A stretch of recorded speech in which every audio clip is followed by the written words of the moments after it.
Azerbaycan'ın başkenti Bakü'de Kırgız Cumhuriyeti'nin Azerbaycan Cumhuriyeti'ndeki Büyükelçiliği tarafından düzenlenen Kırgız Cumhuriyeti'nin bağımsızlığının 31. yıl dönümüne adanmış resmi bir resepsiyon yapıldı.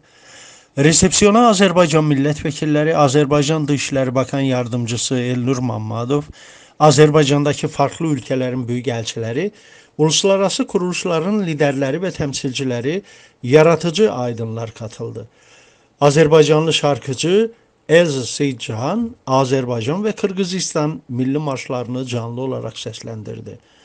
Etkinliğin açılışında bir konuşma yapan Kırgız Cumhuriyeti'nin Azerbaycan Cumhuriyeti'nde Büyükelçisi Kayrat Osman Aliyev, gecenin tüm konuklarını Milli Bayram dolayısıyla kutladı.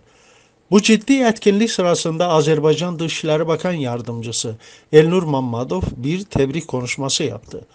Bakan Yardımcısı, bağımsızlığını kazandıktan sonra Kırgızistan'ın uluslararası dünyadaki otoritesinin önemli ölçüde arttığını vurguladı. Özellikle Azerbaycan ile ikili ilişkilerde hızlı ilerleme dikkat çekiyor. Azerbaycan-Kırgız ilişkileri tarihsel olarak kurulmuş dostluk ve kardeşlik çizgisinde gelişmeye devam ediyor. Bugün bunu her alanda görüyoruz. Elnur Mammadov yaptığı konuşmada önümüzdeki yıl Azerbaycan ile Kırgızistan arasında diplomatik ilişkilerin kurulmasının 30. yıl dönümünün büyük çapta kutlanacağını söyledi. Aynı zamanda iki ülke arasındaki ilişkilerin üst düzeye çıkarılmasında özel bir rolün devlet başkanları İlham Aliyev ve Sadır Japarov'a ait olduğunu söyledi. Uluslararası arenada her iki ülkenin liderleri ülkelerimizin yanında olduklarını bir kez daha kanıtlıyor.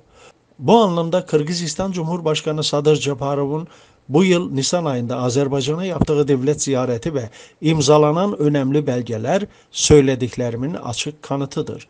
Bakan yardımcısı Azerbaycan ile Kırgızistan arasındaki ekonomik ilişkilerin daha da geliştirilmesi için büyük fırsatlar olduğunu belirtti. Örnek olarak Ağustos ayında Bakü'de gerçekleşen Hükümetler Arası Karma Ekonomi Komisyonu'nun 4. toplantısını verebilirim. Azerbaycan ve Kırgızistan uluslararası kuruluşlarda çok taraflı diyaloğu desteklemeye devam ediyor. Azerbaycan Dışişleri Bakan Yardımcısı Elnur Mammadov, Kırgız halkının bu önemli gününü bir kez daha kutlayarak onlara sonsuz bağımsızlık ve mutlu bir gelecek diledi.